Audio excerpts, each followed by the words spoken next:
richer in 2100 and risk that, or we could be 500% richer in 2102 and not risk that, because that's what it costs to invest in the renewable alternatives and more efficient building systems. We heard from the Building Council.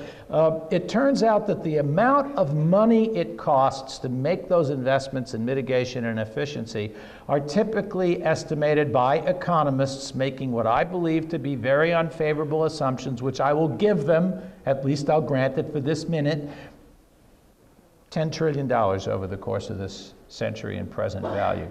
That sounds astronomical. That's the size of the US economy.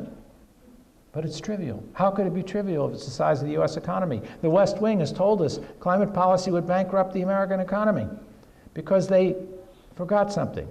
Or maybe they don't tell the truth. They took a look at the cost 100 years from now and compared it to the economy now and forgot that the economy is projected to grow at 2% per year. Anybody now do the arithmetic of percentage growth in doubling times? 2% per year is a 35-year doubling time. That means in 100 years, it's about 3 doublings. 2 to the power 3 is 8. Current world economy is 50 trillion, round number. Probably with China these days, it's more. Just pick that because it's easy to multiply. 8 times 50, 400 trillion. You run the economic models.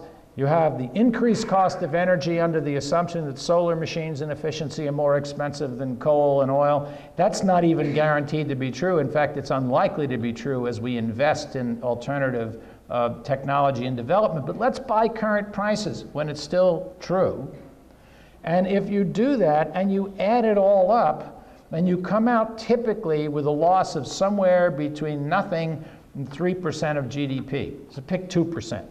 So if the GDP of 100 years from now, 2100 roughly, is 2% lower than it is now because we invested in these alternative systems, then how much money is that? Wow, that's a ton, right? 2% of 400 trillion, that's $8 trillion just in 1 year, almost the US economy. Yeah. But the economy is growing at 2% per year. So therefore, that means that that 8 trillion is made up in 1 year.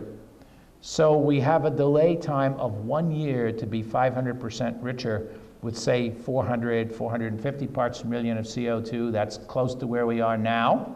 I'd rather be lower, but it's a lot better than 800, which has got a heck of a lot more likelihood of catastrophic outcomes, which is the business as usual course we're headed on. And what do we get for it? We get to be 1 or 2 years closer to being 500% richer.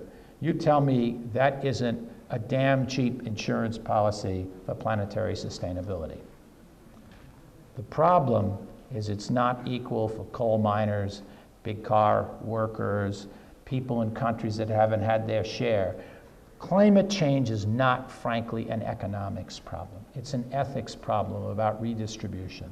It's about who is hurt by the change and who is hurt by the policy to prevent the change, and how can we set up a fair system to both protect the commons, that's the sustainability of the planet, and at the same time do it in a way that recognizes that there'll be special classes. And I'm going to spend time doing that. So let me move along and get there. Okay. Well, there are always cartoons, and there are cartoons on the other side, right? Endangered, bush junk science, well, never mind. So this just reminds me to tell you there's a media debate. I told you, so let's move on. Next one. And okay, first question. We heard the governor say 2 years ago when he announced the 80% target, I happened to have been at that meeting, and he said, he didn't say the science is settled. I was able to get to his staff and stop that before he said it. He said, we know the science. And he went on. But a lot of people, especially environmental groups, say the science is settled. How many of you think the science of global warming is settled? Did I frame it so as to scare you off? Come on. How many of you thought, before I said anything, that the science of global warming is settled? I want honesty here. There we go. That's better. How many of you think the science is not settled? More. How many of you think, or better know, that this is a really stupid question? Thank you. Remember what I said earlier? What's the job of scientific assessment? The IPCC, the UN-sponsored, plus the National Research Council. You mentioned the National Academy of Science. They run the National Research Council. They have one basic job: to winnow out from the vast cacophonous array of false claims, some of them true, most false, most exaggerated anyway, where the true assessment is on the relative likelihood of a whole bunch of claims. And what they would argue is that there are a lot of components that are settled, other components that are competitive, and we're not sure yet, and other components that are just blue sky. We don't know whether it's getting wetter or drier in Kansas, and we are absolutely confident the world is warmer and that humans are mostly responsible. So when you get more regionally specific and you ask more detailed questions, we become less and less confident in anything, and when we step to the back of the room, ask longer time, larger scale sweeps, we're much more confident. And all of that's in all of the scientific assessments, and none of it makes 20-second sound bites very happily, and that's how most people, unfortunately, get their information. Okay, next one. So let's go to this famous icon of climate business. You know what that is? Kilimanjaro, and that? Right, that's no, it's not an anthill. Termite mound, and I showed termites. I hate seeing this very thin, hairy person. The guide was also thin and hairy, but you know, I wonder what he looks like now. Probably the same, you know. But in any case, termites. Next one. The and the reason it's iconic is that the snowpack on Kilimanjaro has been really, really coming down. Now the next one. The reason I showed it first is not just because the snowpack is coming down, but because termites are natural methane emitters. And what we have to do is ask quantitative questions. We know that the principal greenhouse gas is water vapor in the atmosphere. And the reason we don't put it as the primary concern is there isn't very much we can do to directly affect it outside of the inside of your house, you know, and a little bit in cities. We can affect water vapor by adding other greenhouse gases, trap heat in the surface, cause evaporation. That we can do. But that's an indirect effect. The direct effects, we don't release very much of it, even with the cooling towers, relative to all transpiration in the continents and over the oceans. So the big ones are CO2, methane, nitrous oxide, a couple of other ones, and chlorofluorocarbons. And they come from a combination of land use and industrial processes. So we have natural methane emitters in the guts of termites, and now we have to scale leaky natural gas or coal mines. We have to look at the fact that rice paddies and animals produce methane, landfills. And we have to scale our effect relative to nature and say, when do we start to go beyond puny and when do we matter? And that's what we call global change, and that's been realized in the last 30 to 40 years. Humans are no longer a bit player in this show. We're starting to get the leading role, and it's not exactly a role that some of us want us to play. And that's what's evolved in the problem. Let's move on, please. What really is so striking about this picture is, in my professional lifetime, 30% of it is gone. This is not just about millennial change. It is happening scary fast. And that's why you're starting to see normally quiet, reticent, conservative scientists saying words like unequivocal, very likely. Wow, I never thought I'd see that in my lifetime. Two of them just said about the Arctic melt rates. And part of that is what's going on. Now, you're also going to see, and rightly so, because science should do this, colleagues of mine say, oh, but Kilimanjaro's ice cap has not gone below 0, that is 0C, below 32, has not gone above it during the warming phase. It's warmed, it just hasn't gone above freezing. Therefore, warming can't do it. Where'd they get the therefore? It's not true, it's not a therefore, because what causes ice to melt is a complex set of energy components having to do with the amount of sunlight absorbed, the amount of infrared radiation, the temperature difference between the ice and the air. All of those factors, some of which are affected by global warming. All we have is a circumstantial case. So you can't look at just one glacier because it's not enough, especially when you don't have all the details down. So the next one is the Patagonian ice, Uppsala Glacier in Patagonia in 1928, and now the aftershock. And if you did this 95% of glaciers in the world, this is not a fluke. So in any one case, you can always find a reason why you don't have all the details down. You got somebody in your family who, quote, doesn't believe in global warming, they believe in Professor Limbaugh. And when I get asked that question, I said, it's not a matter of belief, it's a matter of evidence. The belief part is how much evidence does it take to get you to believe it's a preponderance. If it's 51%, we were there 25 years ago. If it's 99%, we're getting there. So you've got to be very explicit over what you mean by belief. Let's move on. Okay, who knows where this river is? Next one. Good crowd. I don't remember which spot it was. That's called the Mulan. The problem is it sinks down to the bottom of the glacier, and when it sinks to the bottom of the glacier, it makes it wet. When it's wet, it slides better. When it slides better, all of a sudden it dramatically generates heat, which makes it wet, which makes it slide better. And we have a name for that. It's called a positive feedback, which is not positive. That means you're changing the direction you're going. A negative feedback is me when I'm too hot and I sweat and that cools me down, or when I get cold and I shiver.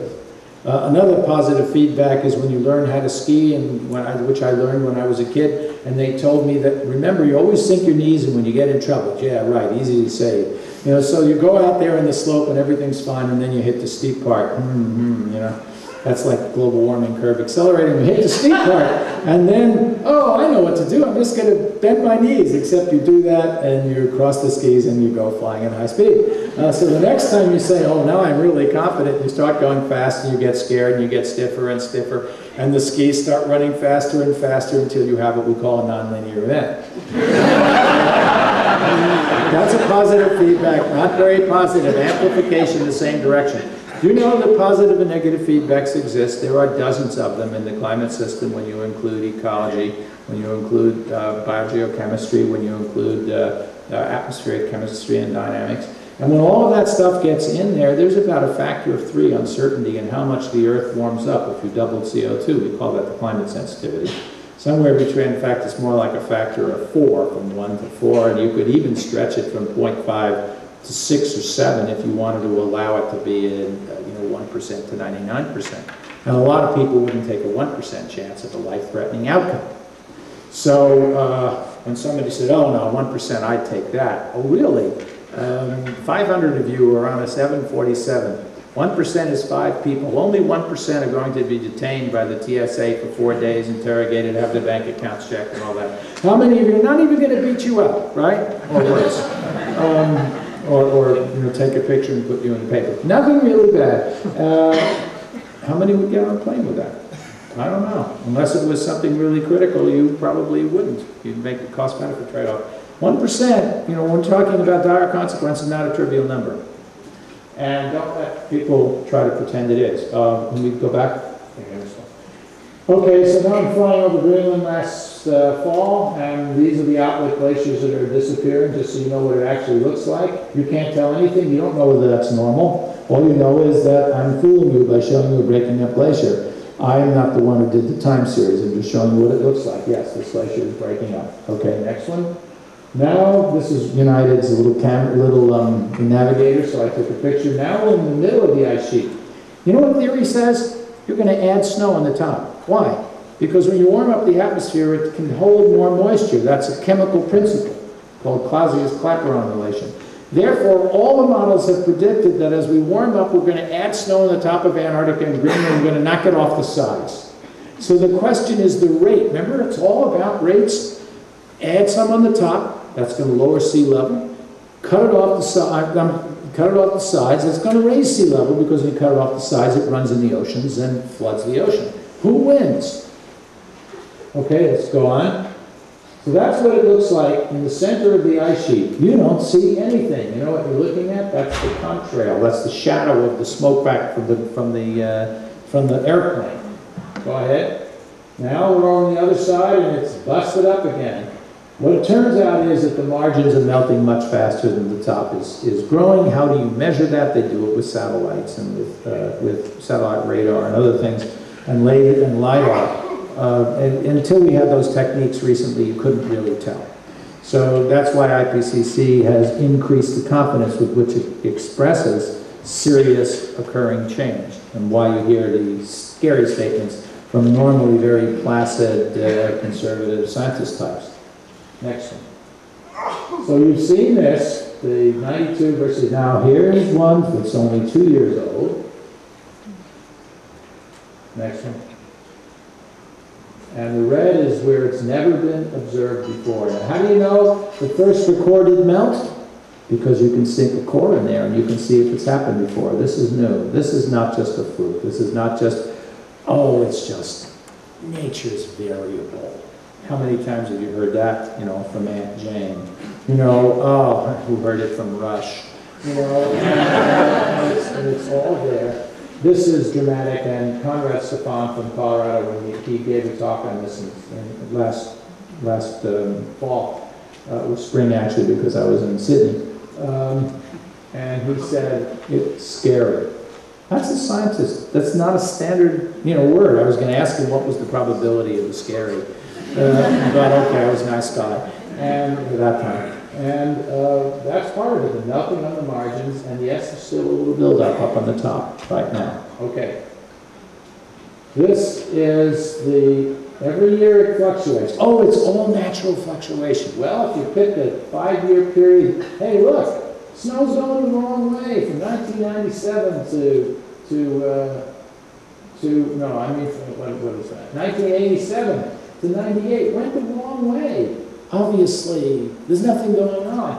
You can't, climate is about long-term averages and large scale. You couldn't believe how many polemicists go out there and select bits of records, put them in newspapers and in front of Congress and claim they falsified the mainstream because the mainstreamers are trying to scare you. Have you heard that one? Go listen to Riley, O'Reilly, whatever it is. If you have the stomach, go ahead and try it. And he's going to tell you, they're just trying to scare you for money. So not only, somebody asked me that question the other day, and I had the answer that made me laugh, and it wasn't on his program because I wouldn't do it unless it was in front of a neutral audience controlled by a Laro. I'm not going to let a guy like that be in charge of who talks. But in any case, the question was about these fluctuations and have they happened before? And oh, you have to turn. Wait a minute, I lost. What was I saying? It's a middle-aged moment, upper middle age actually. Riley on the show. Fluctuation. Slices of little bit evidence. All right, I'll get to it. I got it in my slides. There was a what? Yeah. Okay. I do this with my students, and then I tell them that I just did it to see if they're paying attention. But I see enough gray in this room that I couldn't get away with it. So, yeah, that's exact. Thank you. Yeah, I remembered it now. Either that, or I knew I was going to lie to you about it, and I didn't want to get caught.